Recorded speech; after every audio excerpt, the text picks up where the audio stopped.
Il est temps maintenant de regarder ce qui s'est écrit dans la presse égyptienne de cette matinée. On va commencer avec le journal Al-Wafd. Al-Wafd qui nous parle de la visite du président slovène au Caire. Le président slovène Borut Pahor est arrivé hier à l'aéroport du Caire. Il a été accueilli par une mission d'honneur dirigée par la ministre de la Coopération internationale, Dr Sahar Nasr, qui va l'accompagner lors de sa visite officielle donc, de 2 jours en Égypte. La ministre a transmis au président slovène les salutations du président El-Sisi, faisant l'éloge des relations économiques entre les 2 pays. Accompagné du ministre de la Coopération internationale, le président slovène s'est dirigé ensuite au mémorial du soldat inconnu où il a déposé une gerbe de fleurs.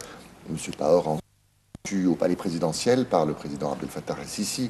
Le président slovène va également s'entretenir avec le Premier ministre Sherif Esmail et le président de la Chambre des représentants, Dr Ali Abdelahel.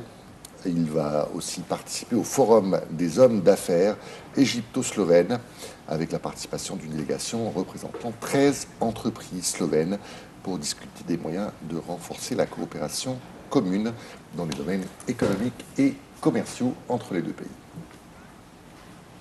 On va passer tout de suite au journal Al-Yom Sever qui revient également sur cette visite du président slovène. Et hier, le président Abdel Fattah El-Sisi a salué les efforts du président qui visent à renforcer le renforcement des relations entre les 2 pays. Lors d'une conférence de presse tenue avec son homologue, M. Borut Pahor, au palais présidentiel d'Al-Ittihadiyya, El-Sisi a déclaré « Nous sommes convaincus que cette visite contribuera à renforcer les relations bilatérales ». El-Sisi a également expliqué que les entretiens avec le président slovène ont abordé de nombreux sujets importants qui servent les intérêts des 2 pays, en soulignant qu'un certain nombre d'événements seront organisés en marge de cette visite.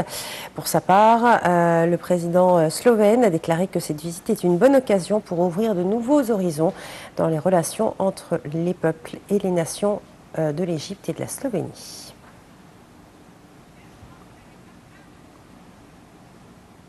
On s'intéresse maintenant au journal Al-Akhbar, Akhbar El-Yom, qui nous parle de ce retour en arrière du gouvernement qui annule donc la décision d'exempter les volailles congelées des droits de douane.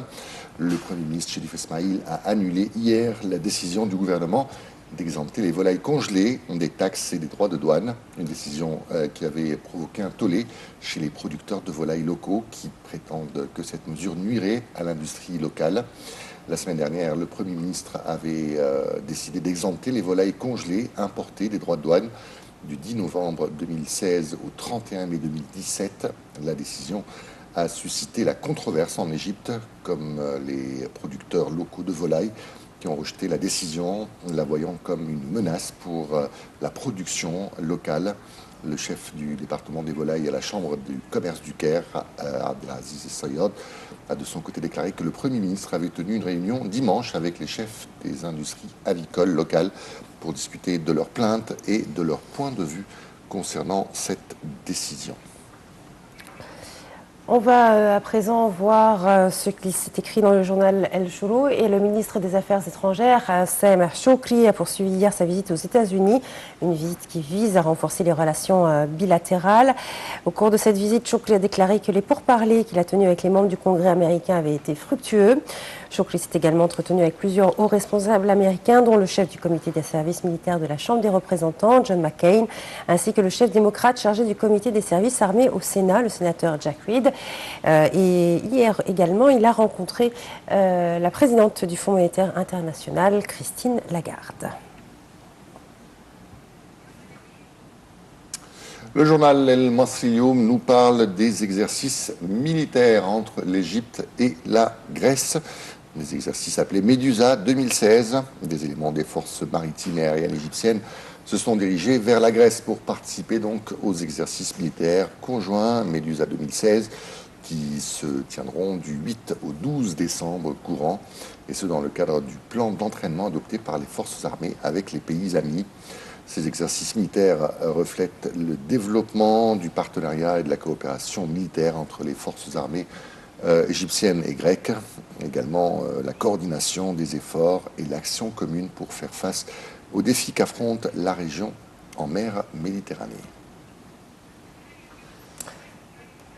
Des nouvelles de la bourse, avec une bourse qui a perdu plus de 8 milliards de livres égyptiennes. Les ont enregistré un recul collectif lors de la séance d'hier affectée par des opérations de vente. Le capital du marché des entreprises cotées en bourse a perdu 8,2 milliards de livres égyptiennes, atteignant 567,5 milliards au cours des transactions qui ont atteint 1,4 milliard.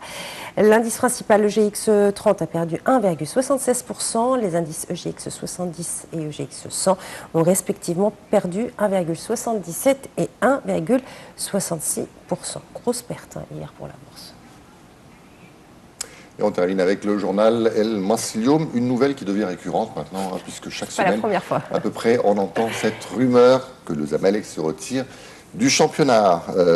Le club du Caire a donc décidé, alors on ne sait pas, parce que les rumeurs vont bon train, de se retirer du championnat égyptien après le penalty controversé, d'après les supporters de Zamalek, qui a été sifflé pour le club d'Al Ahly dans un match du championnat qui opposait les Diables Rouges à Masr Makhassa lors de la 13e journée.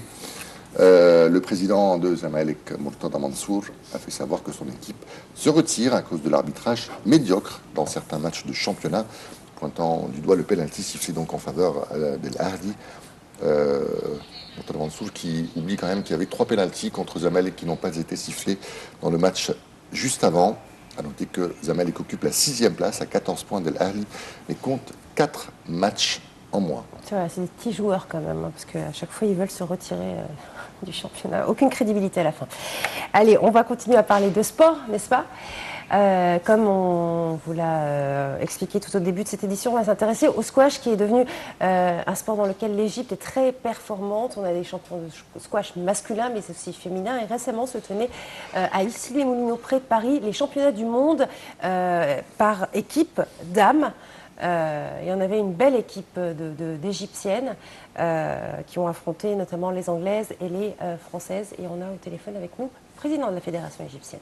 Voilà, les 3 meilleures joueuses du monde sont égyptiennes, les 3 premières places.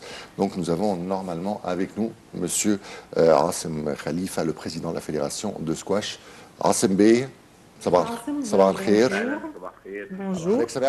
Vous m'entendez bien? Oui. Oui, très bien. Comment allez-vous?